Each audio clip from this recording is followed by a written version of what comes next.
Officer association તરફથી અને યુએપીયુ જે અમારી અમરેલા છે ઓલ બેન્કિંગ ત્યાં બધી બેંકોની જે સંસ્થા છે તે તરફથી આજે અમે એક દિવસની બેન્કિંગ હડતાલનું આયોજન કરેલ છે, જેમાં 5 days બેન્કિંગ એક મુખ્ય મુદ્દો છે જે આઈબીએ ઇન્ડિયન બેન્કર્સ એસોસિએશન દ્વારા પહેલાથી મંજૂર કરી દેવામાં આવ્યો છે, પણ ગવર્મેન્ટ તરફથી એને ઇમ્પ્લિમેન્ટ કરવામાં નથી આવી રહ્યો.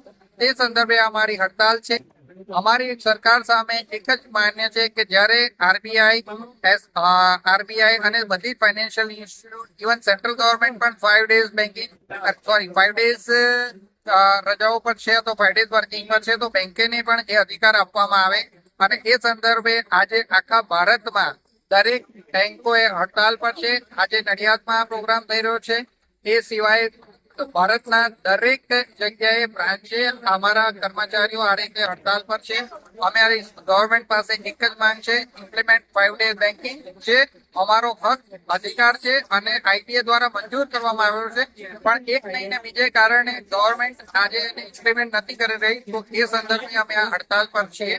આજે નડિયાદની બધી શાખાઓના કર્મચારીઓ લગભગ 100 થી વધારે કર્મચારીઓ અહીંયા ઉપસ્થિત છે અને એ સિવાય અમારી ઇન્ટરનલ બ્રાન્ચિંગ પણ અમારા કર્મચારીઓ હડતાલ પર છે. બધી શાખાઓ બંધ છે.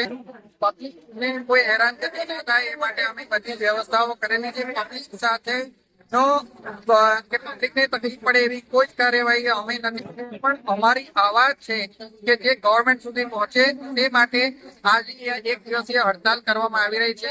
જો આ હડતાલમાં કોઈ માંગણી નહીં કરવામાં આવે તો અમારા જે યુએપીઓ છે એ આગળના જે કાર્યક્રમો કહેશે આગળ રહીશું.